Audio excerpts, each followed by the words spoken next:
Buenas noches a todos, bienvenidos a ADN. Hace mucho que no pensamos en elegir entre las necesidades básicas del ser humano, ¿no?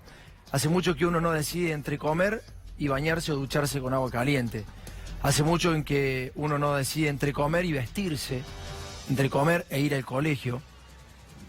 No saben la cantidad de pibes en Buenos Aires. No estoy hablando ni de Chaco ni de Corrientes, estamos hablando de la provincia de Buenos Aires. No saben la cantidad de pibes que hoy no van a la escuela porque no tienen útiles. Hay profesores en Buenos Aires, en tu provincia, que están haciendo colecta de guardapolvos y útiles para darle a los pibes para que vayan a la escuela. Están dejando a la escuela a los pibes porque no tienen qué ponerse. Esta es la inflación. Lo que está viendo a mi espalda es la inflación. Lo que ha aumentado tremendamente en el último año, un 51,3% según el INDEC. En febrero un 3,8%, la acumulada es del 6,8% solo en los 2 primeros meses del año. Esto es realmente alarmante porque estos números después se traducen en lo que recién te estaba diciendo. Es absolutamente imparable la inflación y en el medio de esta situación crítica, el Fondo Monetario Internacional autoriza irresponsablemente al gobierno a gastar casi 10.000 millones de dólares de acá a la elección para mantener el dólar. ¿Quién crees que va a pagar eso el año que viene? ¿Cómo crees que va a llegar el país el año que viene? Después de haber tomado una deuda de 160, 170.000 millones de dólares, siguen incrementando esa deuda y toda esa plata se va a la timba financiera. Acordate que estamos en una cosecha récord este año, absolutamente récord. ¿Y dónde están esos dólares? ¿Dónde quedan esos dólares? En la Argentina no. ¿Sabes por qué no? ¿O cómo te das cuenta que no? 87.000 familias, es decir, 350.000 personas se quedan sin gas. El 10% de los usuarios de Metrogas se quedan sin gas. No porque quieran, es que no pueden garparlo. No pueden pagar directamente una necesidad básica en sus casas. Es decir, estas familias bañan a sus hijos, a sus pibes, con agua fría este invierno. 350.000 personas este invierno van a ducharse con agua fría, no van a tener calefacción en su casa. Para colmo, los medicamentos siguen aumentando. Se siguen yendo los medicamentos para arriba. Y el Fondo Monetario Internacional, que autoriza al gobierno vender 10.000 millones de dólares para la timba financiera, es el mismo que le pide recortes en medicamentos. Estamos en una situación absolutamente crítica respecto a la meningitis en muchos lugares del interior de la República Argentina, pero también estamos en una situación crítica con nuestros jubilados y nuestros pibes porque la gente no tiene para garpar sus medicamentos. Para colmo de males, en el medio está este conflicto de intereses políticos y además de espías. Una cosa que Argentina viene trayendo desde hace mucho tiempo y que países del primer mundo también lo tienen. No creas que esto pasa solamente en Argentina, donde hay intereses fuertes, donde hay plata, donde está la economía manejándose, donde está en general la derecha, están estos tipos actuando constantemente para mantener proyectos políticos. En un ratito vamos a hablar de esto también. Y también en un ratito vamos a hablar de la falsa promesa o la estafa electoral de Cambiemos en una de ellas. ¿Te acordás cuando te decía que iba a avanzar en contra de la corrupción de la oposición y del oficialismo? Está con nosotros el fiscal que puede meter presa a Aida Yala. Está con nosotros Patricio Sabatini, otro de los tipos valiosos que tiene la justicia en la República Argentina. Fiscal federal que ha avanzado junto con una jueza federal de Chaco hasta las últimas consecuencias, con todas las presiones, absolutamente todas las presiones o contra esas presiones, van a tratar de hacer justicia en su provincia. Esto es ADN, vamos a alargar con la inflación, vamos a hablar ahora sí, vamos a presentarlo a Andrés Saín. ¿Cómo andás, Andrés? Hola, ¿qué tal? ¿Cómo estás? ¿Todo bien? Todo muy bien, sí. Bueno, se fue la inflación de febrero 3,8%, ¿qué quiere decir esto? Y quiere decir que rompió, creo, todos los termómetros, ¿no? Pensemos que la inflación viene 1,6 en diciembre, 1,9 en enero y 3,8 en febrero. O sea, una aceleración fenomenal en el marco de un plan económico pactado por el FMI de cero emisión monetaria, con una economía que se cae a pedazos el consumo, que las empresas tienen capacidad ociosa, la automotriz está al 15% del uso de su capacidad.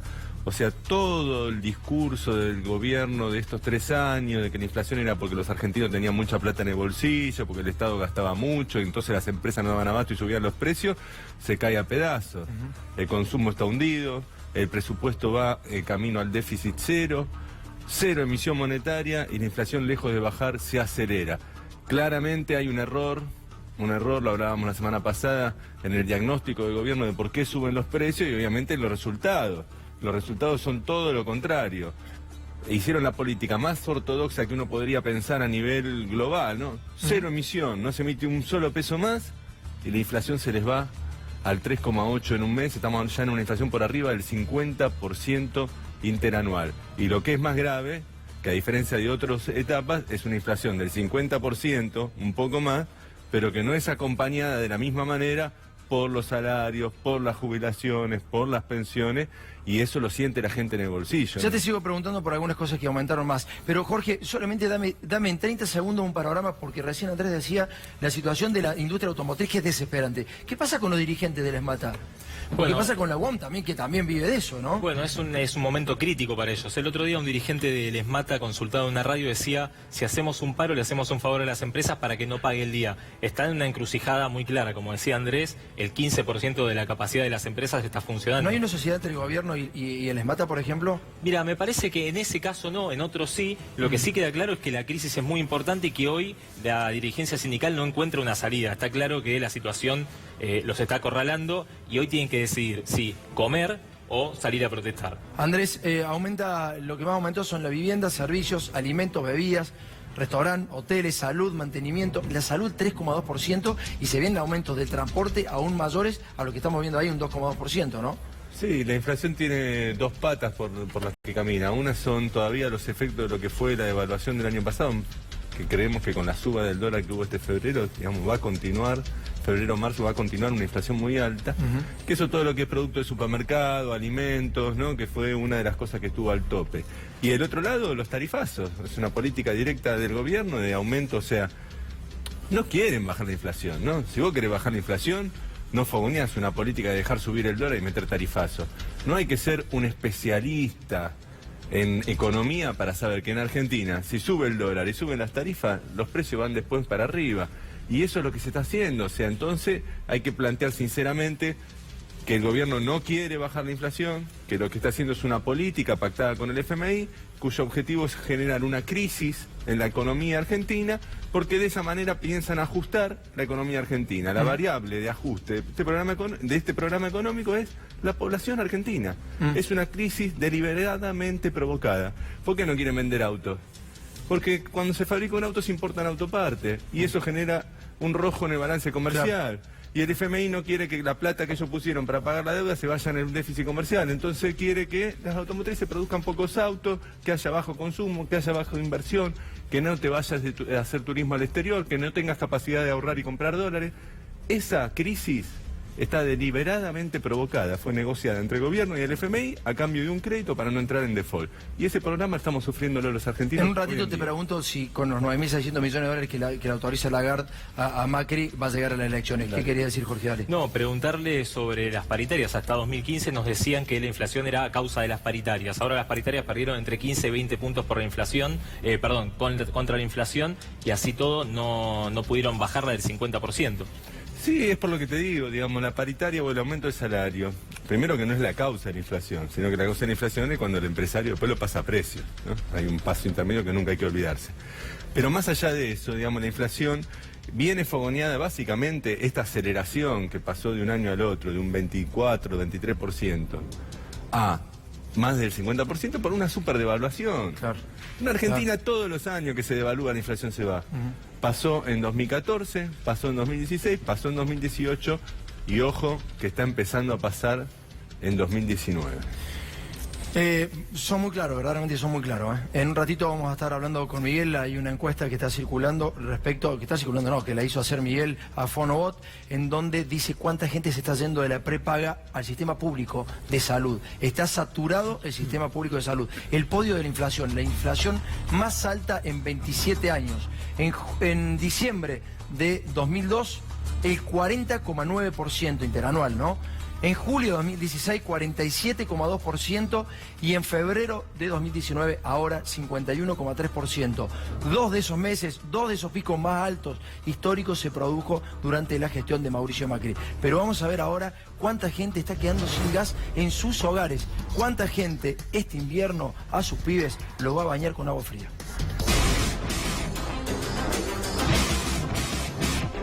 Y seguimos produciendo más.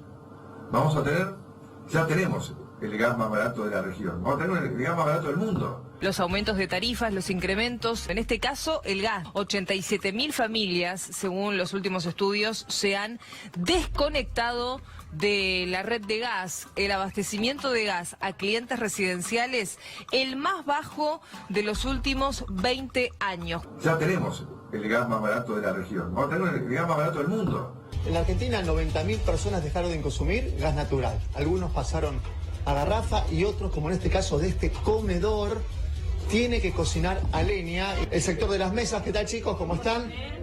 120 chicos aproximadamente. ¿Hace cuánto que están cocinando a leña? Empezamos en diciembre. En diciembre ya usar la leña. Antes porque no nos dio el costo más.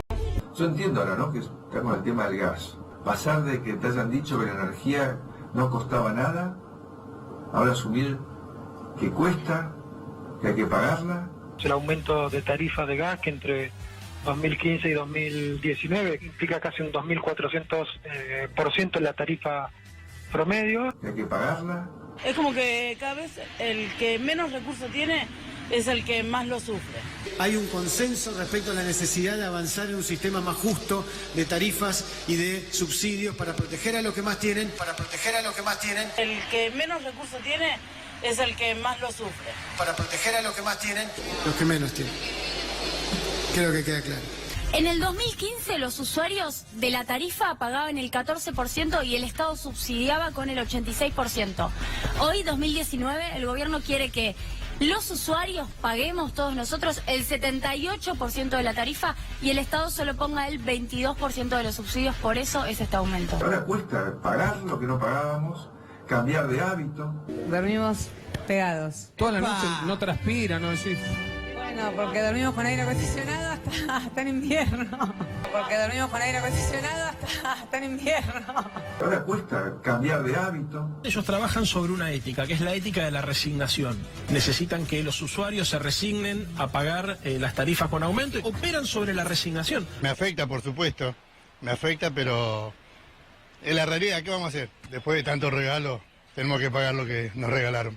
Tenemos que seguir trabajando y tratar de cumplir con todas las obligaciones. Pero eso es toda una construcción política. Están tratando de cambiar la mentalidad colectiva. Nos hicieron creer que la energía no valía nada. Y después de mucho trabajo y de un proceso de cambio cultural, estamos entendiendo que la energía vale. Porque dormimos con aire acondicionado hasta en invierno. Eso es mirar la política desde su propio ombligo. Evidentemente Mauricio Macri cree que comer es un hábito, que uno puede dejar ese hábito, claramente, y después se acostumbra a no morfar. O que ducharse con agua fría o agua caliente también puede ser un hábito. El problema grave es que hay 87.000 familias acá, imagínate en las provincias más pobres, acá que dejaron de usar el gas, Jorge, ¿así? Tomás, son 87.000 familias según datos oficiales del Enargas. Le fuimos a consultar a José Rigane, el secretario general de la FETERA, sobre esto y qué implica. Y lo que nos contó es que son aproximadamente 350.000 personas que dejan de tener conexión al sistema de red de gas. Una cantidad enorme solo en la zona de Metrogas.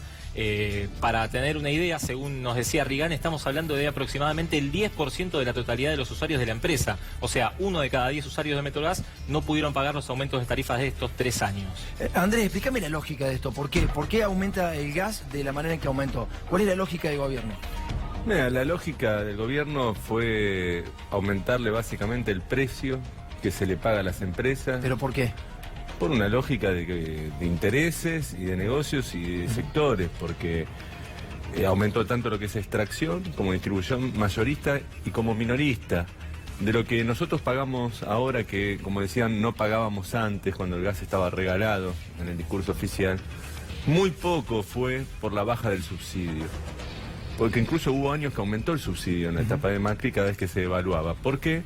porque acordaron con todas las empresas del sector una serie de precios donde Argentina hoy día paga la energía como si fuéramos extranjeros en nuestra propia patria. Sí, un poco más inclusive, ¿no? Incluso más, porque la pagamos a un precio internacional que en el caso del gas ni siquiera existe, porque el gas que sacamos nosotros, el gas no es un bien transable, claro. Porque con el costo de transporte de un gasoducto no hay un precio internacional. Nosotros pagamos el gas de extracción nuestro, el gas corriente, como si estuviéramos importando gas licuado, lo que es una barbaridad.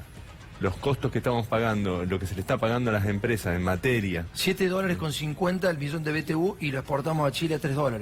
Por eso mismo, digamos, ese precio, ese $7.50 que fue lo que se impulsó desde la primera audiencia que no querían hacer, que después se hicieron sin justificarlo, ni en costos, ni en objetivos, simplemente es la justificación es la extorsión. Es, ustedes si no pagan esto y nosotros no le damos el gas, las empresas lo tienen que traer gas licuado en barco, que les sale carísimo. Entonces, si no pagan lo mismo que les saldría gas licuado, no le vendemos el gas.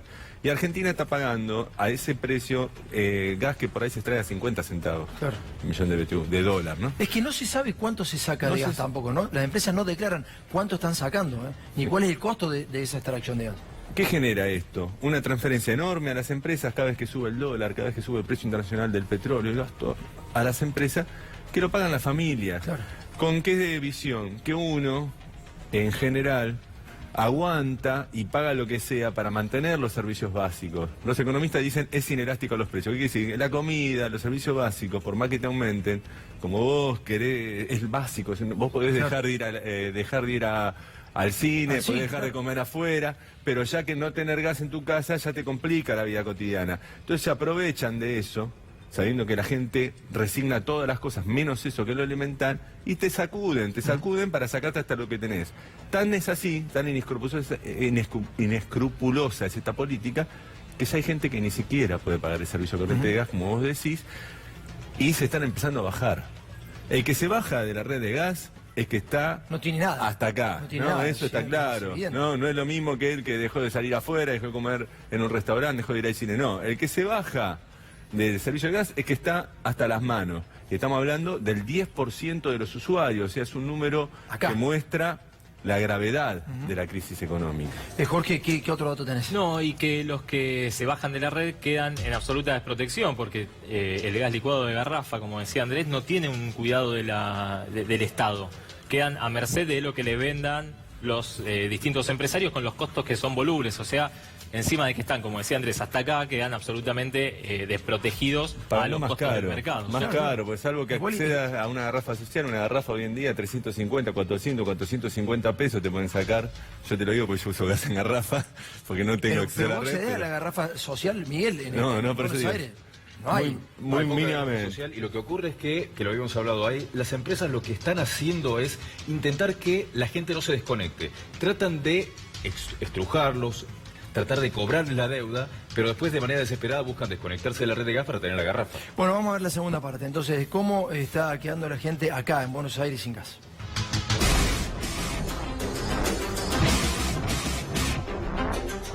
Fíjense ustedes este detalle. El gobierno ya autorizó a las empresas a aplicar aumentos del 35% en las tarifas a partir del 1 de abril. Escuchen detenidamente.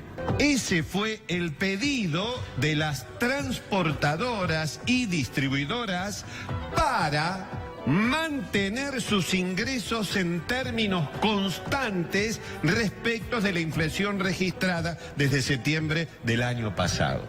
¿Qué quiere decir esto? Que las empresas le pidieron al gobierno un 35% para no perder ganancias. El gobierno lo que dice es que vos vas a ser un presidente débil frente a las corporaciones, frente a los fondos buitre, frente a los grupos económicos, frente a Clarín, frente a Techín, que te vas a dejar doblegar por los grupos más poderosos de Argentina e internacionales. Vamos a ver.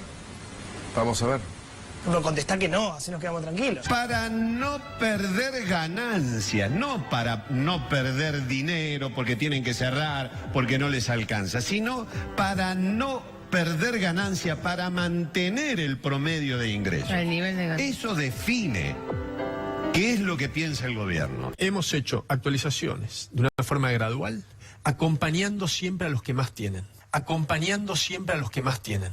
¿Y el acompañamiento de los que más tienen, en qué se refleja? ¿Y el acompañamiento de los que más tienen, en qué se refleja? Es decir, al empresario lo atendemos, que no pierda el empresario.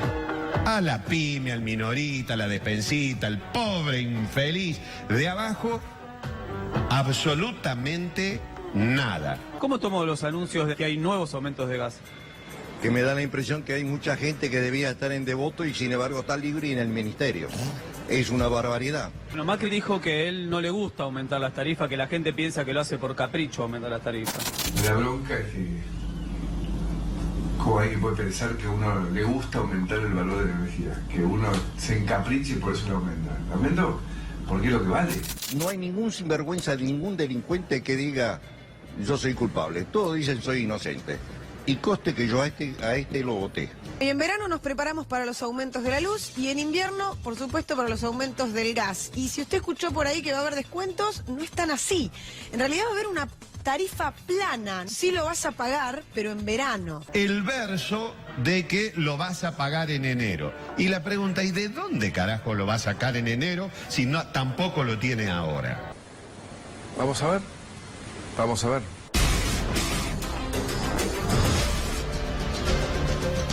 Bueno, ¿qué implicancia jurídica hay en esto? Gabriel Morini, ¿cómo anda? Buenas noches. Buenas noches. Había un dato relevante a tener en cuenta sobre el tema suministro de gas. El juez que por estas horas es protagonista de uno de los casos más resonantes, que es Alejo Ramos Padilla, había dictado una medida cautelar que implicaba e impedía a cualquier empresa de todo el país cortar el gas por falta de pago.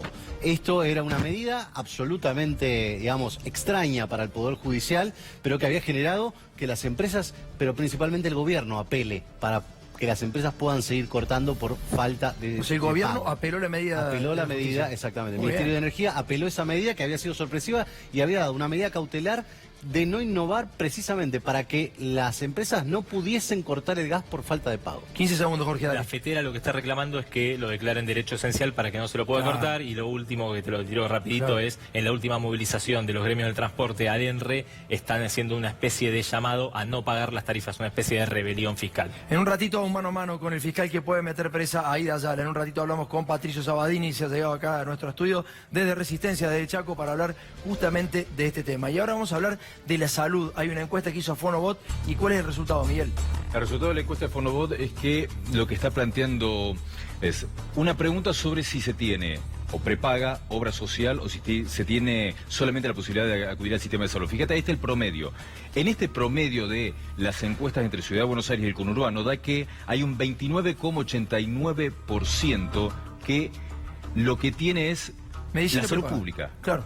Ahí El fíjate. 29,22% tiene medicina prepaga. El 29,22% tiene la medicina prepaga, el 40% tiene algún tipo de obra social, y el 29,89% solo tiene los hospitales. Eso es en el promedio en Ciudad de Buenos Aires. Si no tiene cobertura en salud, salvo la pública, digamos. Solo tiene la cobertura en salud pública, y esta localización no está hecho en los barrios de emergencia. Después tenemos la diferencia entre Ciudad de Buenos Aires y el conurbano, que lo vamos a ver en la siguiente placa. Ahí fíjate, mirá, tenés promedios similares, pero te da un 27% en capital, que solo puede acudir a hospital público, y un 30% en el conurbano, que lo único que tiene es el hospital público. Vos ten en cuenta que en el caso de las obras sociales también utilizan los hospitales públicos. Sí, lo que claro. estamos hablando acá es de un grupo que no tiene nada. No tiene absolutamente nada. Son 3 de cada 10 personas que no les queda nada que acudir a hospitales colapsados. Si vos tenés en Ciudad de Buenos Aires que hay un 30%, es 1 millón de personas. Si tenés en el conurbano, que hay en promedio también cerca de un 30%, son 3,5 millones de personas más. Entonces tenés 4 millones de personas que lo único que les queda es acudir al hospital y que no tienen obra social y mucho menos Y prepaga. cada vez se van sumando a 150.000 personas en los 2 primeros meses del año salieron de la prepaga al sistema público de salud. Pero mira esto, medicamentos que siguen aumentando. En enero el 5,8%, en febrero por encima de la inflación, 7,2%, en lo que va en el 2019 el 13%, y de 2015 a 2019, en 3 años de la era Cambiemos, 340%. Es realmente impresionante. Si tenés algo para decir, Andrés, podés ir haciendo análisis, pero mira, analgésicos, 733% aumentaron, ansiolíticos el 705%, antiácidos el 680%, antidepresivos 650%, vitaminas 642% y antibióticos 400%. Dame la última y hacemos un análisis con Andrés, dale. Compra de medicamentos en el 2019 cayó el 8%, farmacias que cerraron acá son 80. La reflexión que digo es que hay un 30% de la población que depende de la salud pública y eso lo que muestra es lo importante del sistema de salud pública, ¿no?, en la Argentina, porque si no existiera ese sistema de salud público quiere decir que 1 de cada 3 argentinos ante cualquier enfermedad, cualquier otra cosa, no tendrían a dónde acudir, ¿no? El problema es la salud pública, Andrés, en la Argentina, digamos. Sí, ¿no? El problema es la salud pública, tiene sus altibajos, tiene su buen... algunos, digamos, tiene sus altibajos, depende de los lugares, los hospitales están colapsados, pero hay buena atención a veces en algunos lugares de prevención primaria.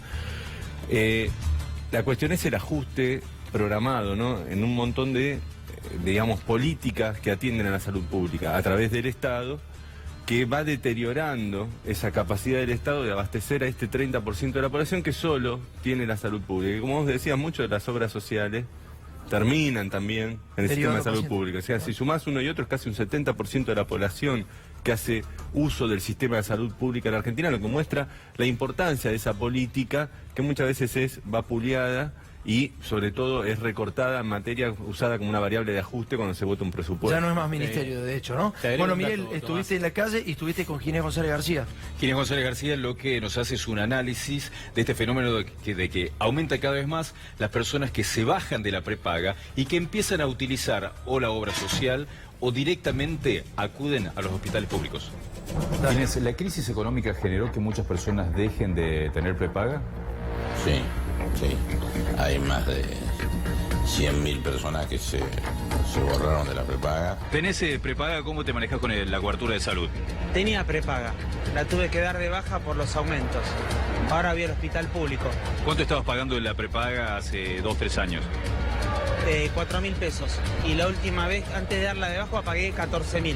Obviamente que o vuelven a su obra social, los que tenían obra social, como dije antes, o directamente dejan de tener la cobertura de seguros privados de prepaga y se van al sector público. Si tenés algún problema de salud, ¿a dónde vas? ¿Cómo es tu atención médica?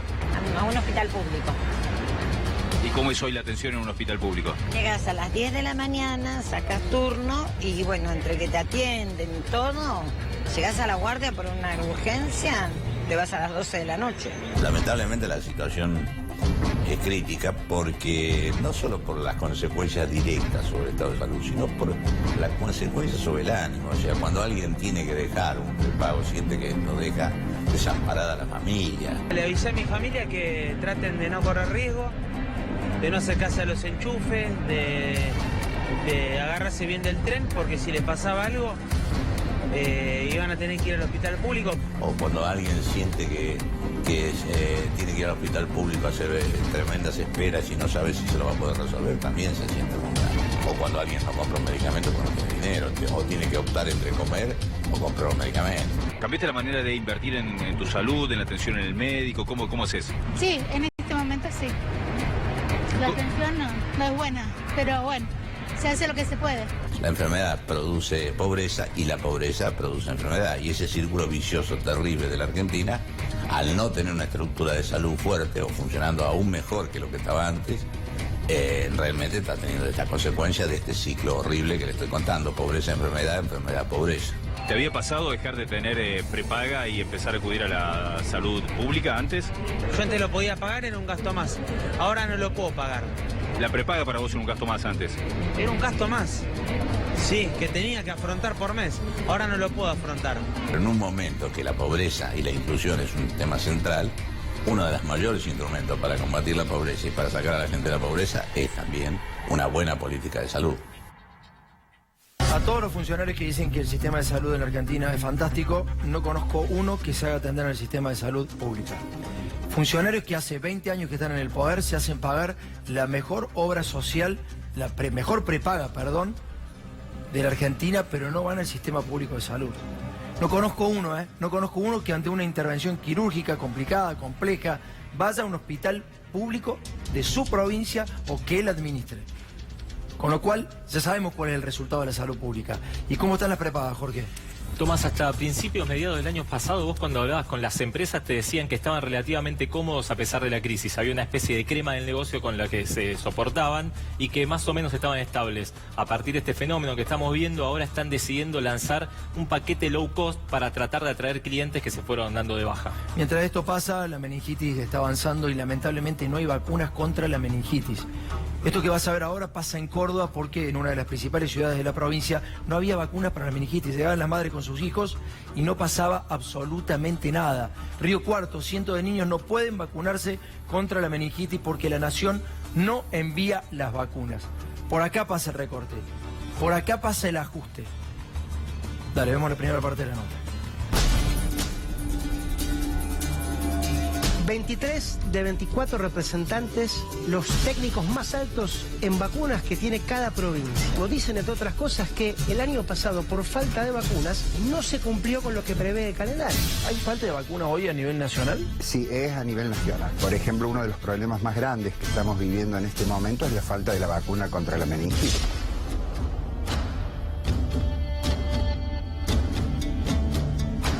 Nosotros tenemos un calendario de vacunaciones extraordinario, ¿no? Previo al 2015 se completó un carnet de vacunas, quizás uno de los mejores del mundo. Y en el caso nuestro, que son como en Cuba, que son gratuitas y obligatorias. La atención al Ministerio de Salud tiene que ver con que en las últimas horas se comunicó que se suspendía la dosis de la vacuna contra la meningitis para niños de 11 años. Entonces quedaba solamente la de los bebés, que son a los 2, 5 y 15 meses. Y ahora ya ni eso está. Desde junio del año pasado ya no está más. Por allí mandan algunas dosis que alcanzan para un día en algún vacunatorio, pero está totalmente discontinuada. Es una vacuna muy cara, vale 3.000 pesos la dosis. Imagínate una gente pobre con 5 hijos, es imposible de solventar. Las vacunas son un marcador de equidad social, porque si no va a haber vacunas para ricos y para pobres. Es decir, que la gente que tiene plata puede pagarla y debe hacerlo, digamos. Totalmente. Las vacunas salvan vidas, según cifras de la UNICEF. Entre 2 y 3 millones de chicos cada año no se mueren por las vacunas. Es más, incluso una diputada del año pasado proponía que no fueran más obligatorias las vacunas, que a los padres había que hacerlos firmar un consentimiento. Y ahí hay dos problemas muy graves. Primero, si una mamá llega al vacunatorio, que a lo mejor no tiene para el ómnibus, tiene que ir caminando, no encuentra la vacuna, eso se llama oportunidad perdida. Quizás no vuelva más esa mujer a vacunar a su hija. Las vacunas son obligatorias, es cierto, pero ante todo son un derecho, y esto es muy importante, es un signo de equidad. Para que una campaña sea exitosa, debiera vacunarse el 95% de la población objetivo, porque se produce lo que se llama efecto rebaño o escudo. Si vos tenés, por ejemplo, 100 niños y 95 están vacunados, hay 5 que no se van a vacunar por infinitas razones, pero si entra un virus o una bacteria, no va a poder circular, porque los 95 eso le impiden la circulación. La vacuna después del agua potable fue el acto que hizo el hombre para disminuir el número de enfermedades. Ha sido impresionante. Lo que vas a ver ahora en el segundo tape es cómo sí se consigue esa vacuna. Claro, si vos vas al Estado con tu pibe de 1 o 2 años, los primeros meses, como escuchaba recién al ex ministro de Salud de la provincia de Córdoba, no hay vacuna. En el sistema público no hay vacuna contra la meningitis. Estás escuchando eso, ¿no? En el sistema público argentino no hay vacuna contra la meningitis. Pero vamos a ir a una farmacia y vamos a grabar dentro de esa farmacia y te vas a dar cuenta que si tenés más de 3.000 pesos en el bolsillo, la vacuna existe. Dale. Se habla de una escasez en la adquisición, también de problemas en la distribución. Desde el Ministerio de Salud, por supuesto, dijeron no hay crisis sanitaria, ni mucho menos. Hemos sufrido, y ya la población también lo sabe, hace un tiempo que estuvo en faltante. Incluso no se podían vacunar ni siquiera los niños pequeños porque nuestros efectores no contaban con la vacuna. Mirá lo que está pasando con el sarampión en Europa. La cantidad de casos y la cantidad de muertos por sarampión, no solo en Europa. Bueno, pasa en Venezuela, en Estados Unidos, en muchos lugares. Nosotros calculamos que hay alrededor de 750.000 dosis de alguna vacuna que no se dan en el primer año de vida. Si en una comunidad hay muy baja cobertura de vacunas, entra un virus, por ejemplo el del sarampión, es una catástrofe sanitaria, porque al no haber muy pocos vacunados, el virus circula de una manera extraordinaria y produce enfermedades que son graves y que son mortales. Y esta que estábamos hablando de la meningitis es una enfermedad muy grave.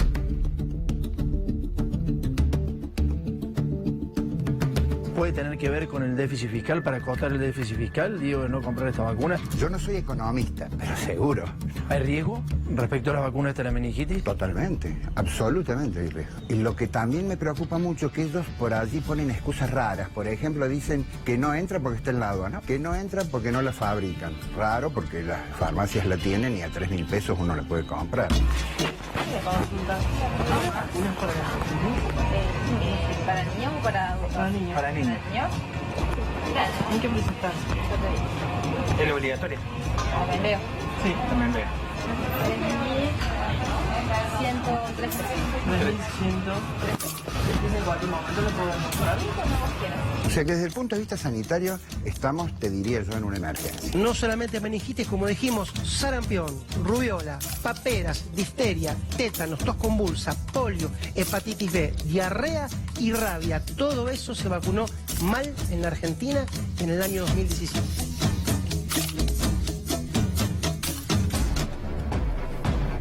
Es muy duro ver la realidad, ¿no? En un estado en donde no te está proveyendo de la vacuna fundamental para los niños y vas a una farmacia y te la venden en 3.100 pesos. Andrés, ¿tenés un análisis para hacer esto?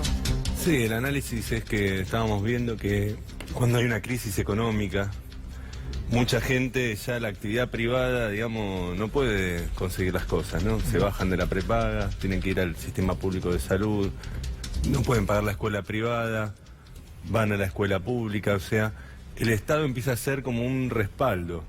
¿Qué pasa? Cuanto más gente va al Estado, el Estado tendría que incrementar sus recursos para poder cubrir cada vez una población mayor que ya no se puede atender en la clínica privada, que ya no puede ir a la escuela privada y que se apoya en el Estado para tratar de tener salud, tener educación. Y lo que estamos viviendo es que cuanto más gente necesita el Estado, acá lo están borrando, lo están achicando, lo están ajustando. Y eso es, me parece, lo que refleja esto de que vos pasas a una farmacia, pongas la plata, que cada vez menos gente puede y consigas una vacuna, y hasta hace poco vos ibas a cualquier vacunatorio en cualquier lugar del país y estaban las vacunas y ahora no están más. Es muy duro. Andrés, muchísimas gracias por haber No, estado, por nada. muy claro. En un ratito vamos a estar hablando con Patricio Sabadini, fiscal federal de Chaco. En un ratito hablamos de él porque es el fiscal que puede meter presa a Aida Ayala. Está en una situación muy complicada, la diputada nacional, y en un ratito vamos a hacer el análisis, pero primero hablamos de las nuevas novedades de la causa de Alessio. Vamos a mencionarlo porque hoy hubo cuestiones muy importantes. Se reunió la Comisión Bicameral de Seguimiento de Organismos de Inteligencia, la Comisión Natural para discutir todo lo que ha denunciado el juez Alejo Ramos Padilla, que viene a ser una red parajudicial que involucraba a fiscales, a servicios de inteligencia y posiblemente a periodistas en un entramado que no solo se dedicaba al espionaje, sino también a la extorsión. ¿Qué hubo hoy? Bueno, varias definiciones. En principio, fracasó esta idea de que la Comisión Bicameral de Inteligencia no iba a citar a Alejo Ramos Padilla. Sí, por unanimidad dispuso la citación para la semana que viene, para el jueves 21. Obviamente todas estas reuniones son de carácter secreto porque teóricamente discuten asuntos con secreto de Estado, por lo tanto no se puede difundir, como se vio la exposición que hizo Ramos Padilla en la Comisión de Libertad de Expresión, pero el punto está que van a elaborar un dictamen, una subcomisión. Esta subcomisión está integrada por Pedro Guastavino, del PJ, vamos a decir, ligado a Miguel Ángel Pichetto, Rodolfo Tailade, que es del ala kirchnerista, digamos, de los diputados, y el único integrante del oficialismo es Daniel Lipovetsky, del PRO. Ellos tres van a elaborar un informe a partir de las carpetas que recibieron de parte de Ramos Padilla y que Juan Carlos Marín, el presidente radical de la Comisión Bicameral, decidió ayer abrir. Le sacaron todo el embalaje que tenían especial y ahí descubrieron, en realidad pudieron tener acceso a las carpetas Operación Haidt, Operación Fantino, Operación Pórcaro. Haidt ya había anticipado algo en lo de Mirta Legrand, digamos, ¿no? Sí, en realidad... Ya había un olor a... Son todas estas cuestiones que han sido halladas en la computadora de Marcelo D'Alessio cuando se procedió al secuestro definitivo de todos los aparatos electrónicos. Estamos hablando de lo que el juez entiende que es parte medular de los informes de inteligencia que hacía para organismos nacionales o posiblemente para organismos extranjeros. ¿Por qué? Porque toda esta presunción, lo dijo ayer muy claro Ramos Padilla, puede tener injerencia tanto con Israel, con las relaciones diplomáticas con Israel, con Uruguay y con los propios Estados Unidos. ¿Qué ocurrió hoy? Fíjate qué paradójico. Ayer Ramos Padilla dijo que Estados Unidos no había confirmado en absoluto que no tuviese vinculación con Marcelo D'Alessio, por lo menos de manera oficial. En realidad, aparentemente sí lo había hecho, dijo muy escueta la Embajada de los Estados Unidos, que Marcelo D'Alessio no reportaba bajo de manera oficial bajo ninguno de los organismos que están bajo su control, es decir, no estaba en la nómina, digamos, como empleado de la Embajada.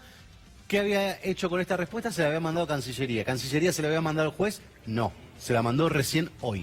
La respuesta sobre esta posición de la Embajada de Estados Unidos. Y atención, porque lo importante quizás esté la siguiente semana, no la que viene, sino la otra, porque allí Gustavo Arribas, titular de la Agencia Federal de Inteligencia, va a tener que dar cuenta de básicamente hoy lo que es el descontrol de la Agencia Federal de Inteligencia, y quizás uno cuando dice, bueno, Arribas, Magdalani, quizás uno no entiende la interna que hoy atraviesa la Agencia Federal de Inteligencia, que es parte de lo que estamos viendo como la punta del iceberg. Hay servicios fuera de control en la República Argentina y solamente una parte de esto ha sido descubierta por el juez Ramos Padilla.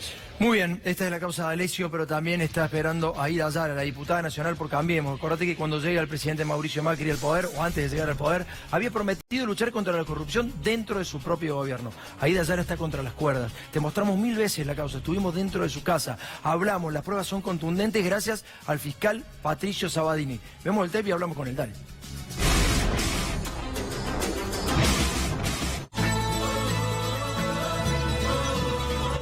Bueno, mi sueño es que trabajemos juntos, porque la Argentina va a ser grande si las economías regionales se desarrollan.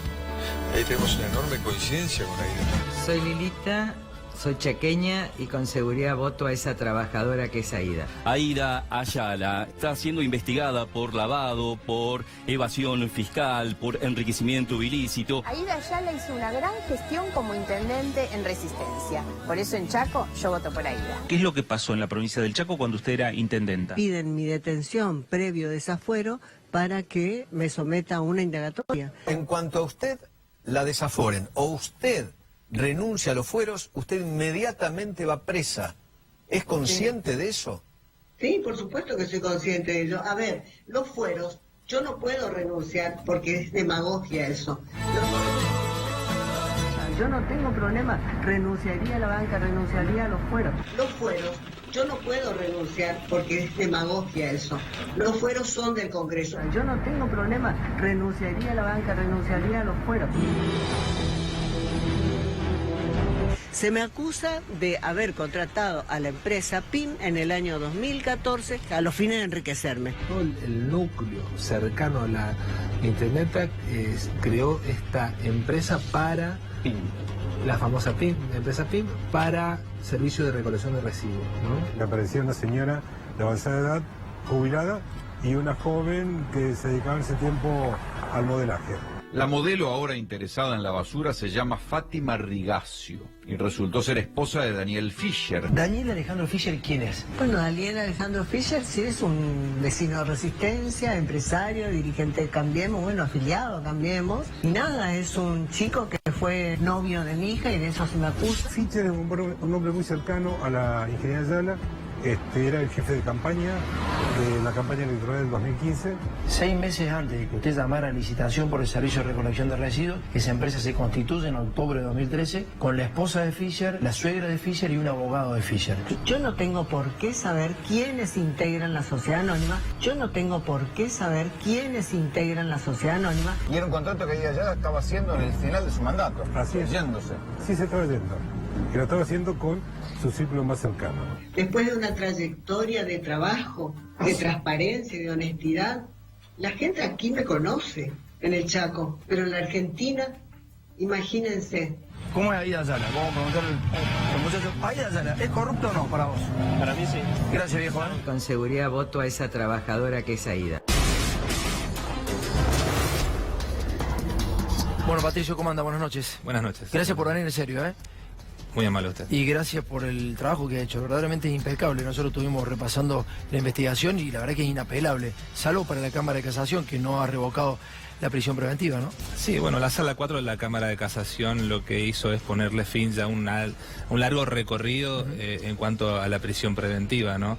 Pedidos de desafuero, 2 pedidos de desafuero de por medio.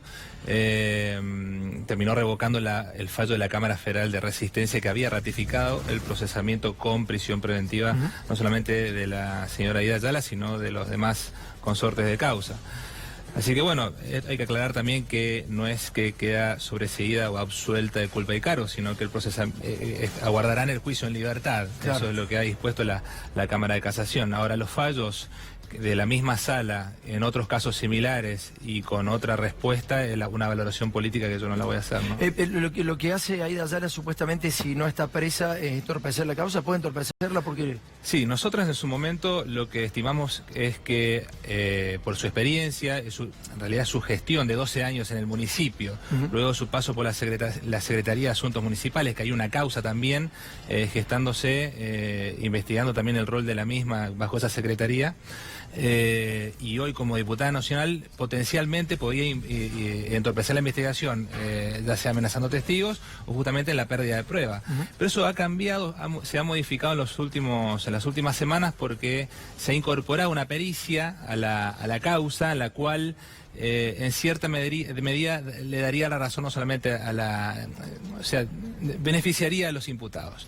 Una pericia que ella viene anunciando meses antes que el resultado, ¿no? Entonces yo empiezo a sospechar que desde el punto de vista del Ministerio Público Fiscal, que la misma pudo acceder o pudo haber influenciado en los peritos, porque incluso los peritos no han analizado todos los puntos de pericia que solicitó la jueza. Entonces los peritos son de la Policía Federal y lo que han hecho es facilitarle las pruebas a Aida Yala, digamos. Hay una sospecha y bueno, estamos solicitando a la jueza las piezas útiles de la causa respecto a este punto para investigar el rol de los peritos aquí, pero la misma imputada viene anunciando por cadena nacional el resultado de la pericia. Increíble. Antes que se incorpore la pericia a la causa, antes que la conozca la jueza y lo notifique a las partes. Entonces, ¿tiene muchas presiones del poder político en esta causa? Yo en particular no, pero acá también quiero destacar las presiones que está recibiendo la jueza, que hizo también una tarea encomiable. Yo lo único que hice es una investigación preliminar y la jueza la verdad que ha tenido... Me viene extorsionando hace rato con supuestos videos sexuales, la han como extorsionado y presionado bastante por ese lado, ¿no? Hay como una especie de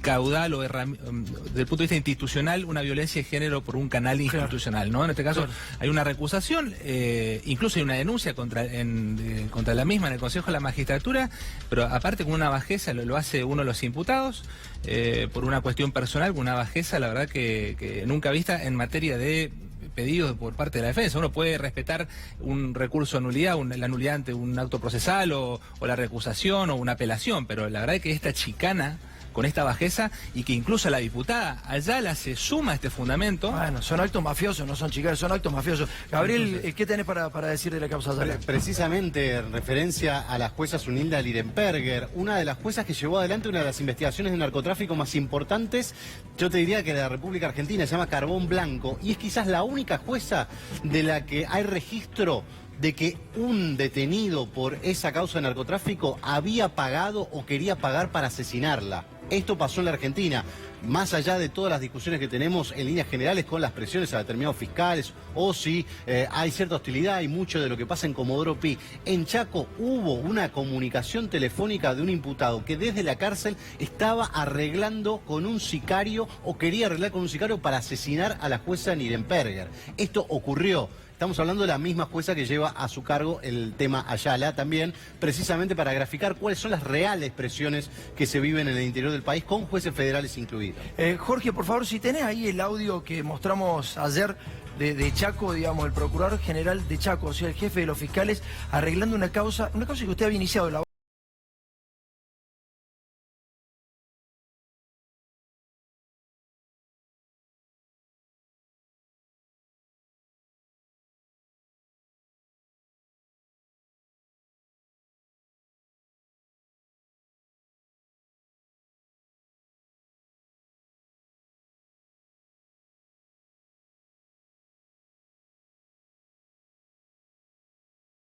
esa maniobra de lavado de dinero es producto, obviamente, de delitos precedentes, que bueno, ahí hubo los delitos precedentes cuestionados si eran de carácter provincial o federal. Sí. Entonces nosotros lo que hicimos es, al inicio de la causa, es una reunión con los fiscales y el procurador de la provincia, en el cual se comunicó que trabajar en conjunto, o sea, tanto O sea, ustedes estaban trabajando en conjunto con el jefe de los fiscales, con el procurador general. Hasta ahí sí. ¿Te puedo hacer un punto ahí? Vamos a escuchar el audio que le manda el procurador general a uno de los imputados, a uno de los funcionarios que puede terminar preso. Le envía un audio diciéndole que vaya tranquilo porque la causa está arreglada. Fíjate. Eduardo, buen día. Recién termino de enterarme por Lucio Otero de que hay una citación para declaración de imputado para el ANAC y vos. De verdad que yo no sabía, anoche a la madrugada, a la 1 de la mañana me llamó Nanos Zabalza y me preguntó, yo no tenía ni idea. Recién termino de confirmar, es sin detención, sin orden de detención. Bueno, te pido que vayas tranquilo más con toda tu documentación. Creo que es la presión de 2 o 3 medios sobre este chico, y porque es una decisión unilateral de él, y yo a las 10 de la mañana me voy a reunir con ellos porque quiero ver de qué carajo se trata. Bueno, ahí el procurador general dice que la causa estaba arreglada. ¿Qué tiene para decir? Sí, yo tomé conocimiento por también los medios. No es un asunto, al menos una competencia de carácter federal. Eso no quita de que la sociedad necesita una respuesta en base a esto. La verdad es que yo conozco al procurador Canteros, pero bueno, la verdad es que esto causó tanto impacto que nos deja sin palabras. Tengo una opinión al respecto, pero me las reservo, ¿no? Gracias, fiscal. Eso lo tenía el procurador general, porque si no la causa quedaba en manos de estas personas, de estos fiscales que valen la pena. La tenían los fiscales que investigan, termina en manos del fiscal general y aparentemente había comprado los otros 3 fiscales. Esto ya está en Chaco y supuestamente le han pedido un juicio político a Canteros, ¿no? Sí, yo lo que quiero destacar, el rol de los 3 fiscales siempre fue, lo que yo puedo advertir del audio es que los fiscales tenían la voluntad de investigar, o sea, eso hay que destacarlo. Pero bueno, de ahí más no conozco más nada de lo que está detrás de ese audio. Bueno, muchas gracias, Sabadini, por haber venido. En un ratito vamos a la picada, se viene la picada con Jorge el Imparcial. Ya ha venido de vacaciones, Jorge, así que vamos a tratar de ya volvemos, dale.